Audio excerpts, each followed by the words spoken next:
오늘 저희들에게 주시는 하나님 말씀은 베드로후서 2장 10절로 16절까지 말씀입니다. 말씀을 함께 봉독합니다. 특별히 육체를 따라 더러운 정욕 가운데서 행하며 주관하는 일을 멸시하는 자들에게는 형벌할 줄 아시느니라. 이들은 당돌하고 자긍하며 떨지 않고 영광 있는 자들을 비방하거니와 더 큰 힘과 능력을 가진 천사들도 주 앞에서 그들을 거슬러 비방하는 고발을 하지 아니하느니라. 그러나 이 사람들은 본래 잡혀 죽기 위하여 난 이성 없는 짐승 같아서 그 알지 못하는 것을 비방하고 그들의 멸망 가운데서 멸망을 당하며 불의의 값으로 불의를 당하며 낮에 즐기고 노는 것을 기쁘게 여기는 자들이니 점과 흠이라. 너희와 함께 연회할 때에 그들의 속임수로 즐기고 놀며 음심이 가득한 눈을 가지고 범죄하기를 그치지 아니하고 굳세지 못한 영혼들을 유혹하며 탐욕에 연단된 마음을 가진 자들이니 저주의 자식이라. 그들이 바른 길을 떠나 미혹되어 부올의 아들 발람의 길을 따라가는도다. 그는 불의의 삭슬을 사랑하다가 자기의 불법으로 말미암아 책망을 받되 말하지 못하는 나귀가 사람의 소리로 말하여 이 선지자의 미친 행동을 저지하였느니라. 아멘. 삶으로 살아내라라는 제목으로 말씀 전합니다. 예전에 교구 사역을 하면서 있었던 일인데요. 새로운 교구를 맡게 되면서 성도님들 한 분 한 분을 전화로 신방하고 있었습니다. 그러던 중에 한 성도님과 전화가 연결이 됐고요. 그 성도님의 중요한 기도 제목을 듣게 되었습니다. 어떤 제목이었는가 하면 어머니의 건강이 지금 좋지 않으신데 기도가 많이 필요하다라고 하는 이런 기도 제목이었습니다. 그래서 기도하겠습니다라고 약속을 드리고 또 이렇게 전화를 끊었는데요. 한 달인가 두 달인가 지나고 나서 제가 지금 현재 맡고 있었던 교구를 이전에 맡아서 사역하던 목사님에게서 연락이 왔습니다. 그 목사님은 다른 교회에서 지금 사역을 하고 있었거든요. 어떤 연락이었는가 하면 제가 한두 달 전에 통화했던 그 성도님의 어머니가 돌아가셨다라고 하는 그런 연락을 받게 되었습니다. 안타까운 마음이 들 수밖에 없죠. 같이 기도하면서 하나님께서 회복시켜 주시기를 간구했는데 결국에는 돌아가셨으니 얼마나 안타까운 마음이 저에게도 있었겠습니까? 그런데 한편으로는 어떤 생각이 들었는가 하면 왜 소천 소식을 저한테 직접 전하지 않고 이전에 사역했던 목사님에게 전했는지 이해가 잘 안 되더라고요. 그래도 소식을 들었기 때문에 성도님께 전화를 드렸습니다. 성도님은 통화를 하면서 저에게 서운한 마음을 표현하시더라고요. 왜냐하면 그 전에 저하고 통화할 때 어머니를 위해서 기도하겠다라고 제가 약속을 드렸잖아요. 그런데 그렇게 약속을 해놓고 그 후에 전화 한 통 없었다는 것에 대해서 마음이 상해 있더라고요. 일단 전화를 드리지 못한 것에 대한 사과를 드리고 또 위로를 전해드렸습니다. 그리고 그분에게 이렇게 말씀드렸어요. 제가 성도님에게 전화를 드리지는 못했지만 정말 어머님을 위해서 진심으로 끊임없이 기도했습니다라고 말씀을 드렸어요. 그러자 그 성도님의 반응이 어떤 반응이었는가 하면 목사님이 어머니를 위해서 기도를 했는지 안 했는지 제가 알 길이 없잖아요. 그러면서 전화를 툭 끊으시더라고요. 참 억울하기도 하고 속상하기도 했던 그런 순간이었습니다. 결국 그분의 마음이 상하신 이유가 뭐였죠? 제가 연락을 드리지 못한 것에 대한 그 서운함이었던 것입니다. 그때 그 일을 통해서 제가 느끼게 된 것이 있다면, 물론 성도님의 가정을 위해서 늘 기도하는 것도 중요하겠지만 성도님들이 직접 보고 또 직접 느낄 수 있는 행동으로 보여지는 그런 실제적인 모습이 분명히 있어야 되겠다라는 그런 생각을 깊이 하게 되었습니다. 그것이 때로는 전화가 될 수도 있고요. 또 때로는 문자 한 통이 될 수도 있고요. 또 아니면 선물이나 아니면 만남의 시간이 될 수도 있겠죠. 그렇다면 이러한 실제적인 행동을 가리켜 우리는 어떻게 말하죠? 바로 삶이라고 우리는 표현합니다. 삶이라고 하는 것은 기본적으로 우리의 언행을 포함하고 있습니다. 그리고 우리가 살아가는 방식과 가치관도 포함하고 있습니다. 그리고 그 사람의 성품까지 포함하고 있는 것이 바로 삶입니다. 그렇기 때문에 사람에 대한 특정 평가가 내려지기 위해서는 어떻게 되죠? 그 사람의 살아가는 삶의 모습을 보고 대부분의 평가가 내려지게 된다는 것입니다. 하나님의 사람들도 마찬가지입니다.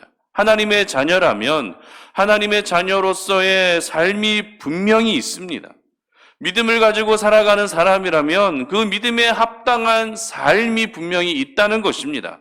그렇기 때문에 그 삶을 보면서 그 사람의 믿음까지도 함께 평가될 수 있는 것입니다.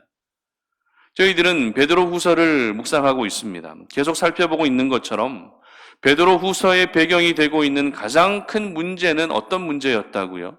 바로 이단의 침투입니다. 거짓 교사들, 거짓 선지자들이 활동이 점점 많아지고 활발해지고 있었다는 것입니다. 그래서 어제 본문에서는 그런 거짓된 자들의 마지막은 반드시 심판과 멸망이라는 것을 기록했고요. 또 오늘 본문에서는 거짓 선지자들과 거짓 교사들의 실체, 즉 그들은 어떤 특징을 가지고 살아가고 있는가 하는 것을 기록하고 있습니다. 그렇다면 이들 거짓 선지자들과 거짓 교사들은 어떤 특징을 가지고 있을까요? 한마디로 말씀드리면 그들은 모두 삶이 무너져 있었다라는 것입니다. 삶이 무너져 있었다는 것은 우리가 일반적으로 생각하는 삶의 모습이 아닌 타락하고 또 음란한 모습으로 그렇게 살아가고 있었다는 것입니다. 그들의 특징을 오늘 본문을 통해서 하나씩 살펴보게 되면 먼저 10절에서는 어떻게 기록합니까? 육체를 따라 더러운 정욕 가운데 행한다고 합니다. 그리고 항상 비방을 일삼습니다.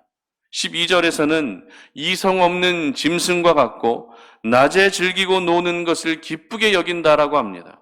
그리고 항상 속임수로 사람을 속이기까지 합니다. 14절에서는 음심이 가득한 눈을 가지고 있다고 합니다. 그리고 영혼을 유혹하는 저주의 자식이라고까지 기록하고 있습니다. 그리고 15절 상반절 보시기 바랍니다. 그들이 바른 길을 떠나 미혹되어 부올의 아들 발람의 길을 따르는도다. 이렇게 기록하면서 결국 발람과 같은 삶을 살고 있다고 그렇게 기록하고 있는 것이죠. 여러분, 발람이 누군지 잘 아시죠? 이스라엘을 저주해 달라고 했던 모압 왕의 부탁을 듣고 말로는 거절하고 있지만 돈에 눈이 멀어서 이스라엘을 저주하려고 했던 대표적인 거짓 선지자입니다.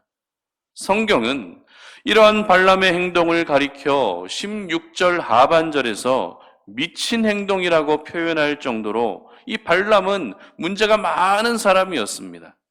그런데 오늘 그리스도인들을 미혹하고 있는 거짓 선지자와 거짓 교사들이 바로 이 미친 행동을 하고 있는 발람과 같은 사람이라는 것입니다.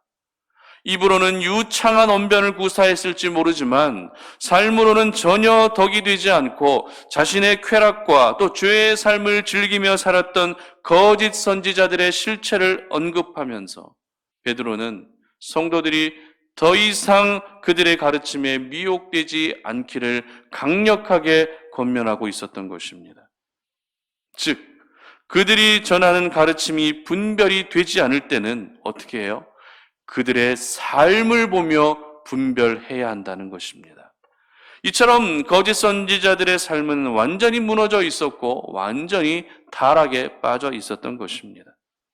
그런데 오늘 거짓 선지자들의 삶을 보면서 저희들의 모습을 한번 돌아볼 수 있었으면 좋겠습니다.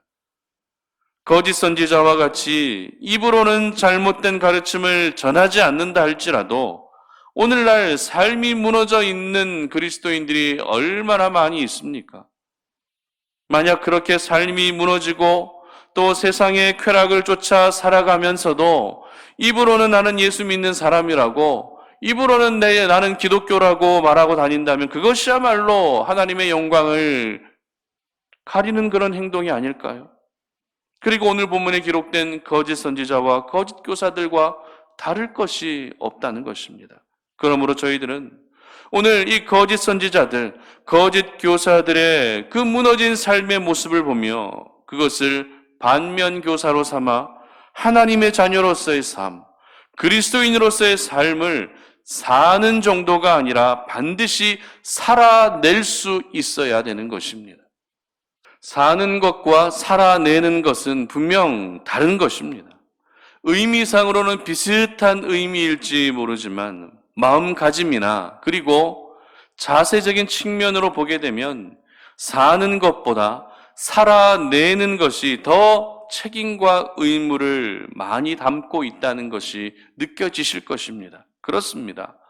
하나님의 사람들은 오늘도 하나님의 사람이라는 책임과 의무를 다하며 세상 속에서 살아내야 하는 것입니다. 살아낼 때 살아지는 것이죠. 우리 예수님은 저와 여러분의 죄를 위해서 십자가에서 죽으심으로 모든 책임을 다하셨습니다. 힘들고 피하고 싶은 십자가의 삶이었지만 그 십자가의 길을, 그 십자가의 삶을 살아내셨습니다. 살아내셨기 때문에 저희들이 구원을 선물로 받을 수 있게 된 것 아닙니까?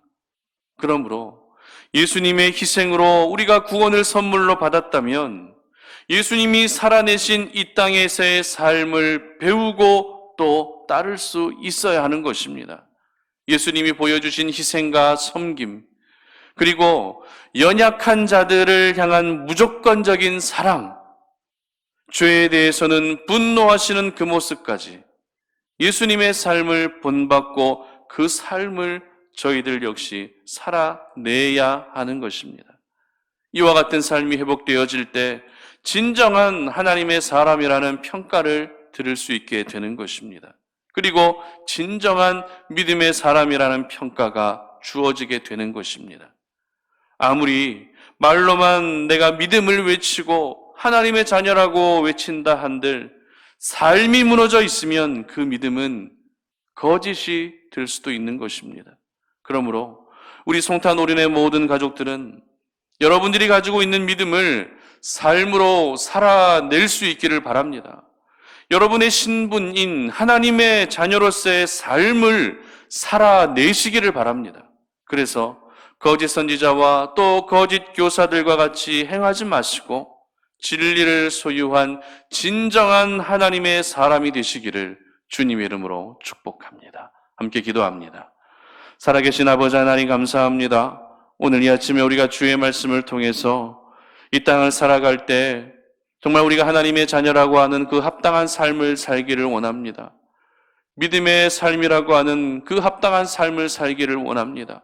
믿음 생활을 하고 있고 교회를 다니고 있다 할지라도 삶이 무너져 있는 그런 그리스도인이 되지 않게 하시고 언제나 내가 살아가고 있는 그 삶의 모습으로 나의 믿음을 보여줄 수 있게 하시고 내가 하나님의 자녀라고 하는 그 정체성을 삶으로 보여줄 수 있는 주님의 사람들 되게 하여 주시옵소서.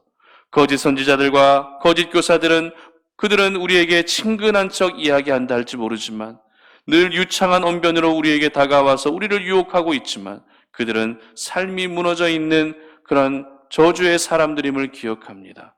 우리가 그들을 본받지 않게 하시고 우리를 향하여 모든 책임과 의무를 다하셨던 예수 그리스도의 모습을 본받아 항상 삶으로 사랑을 보여주며 삶으로 희생과 섬김을 보여줄 수 있는 우리 송탄 오륜의 모든 가족들 되게 하여 주시옵소서. 감사드리며 예수님의 이름으로 기도드립니다. 아멘.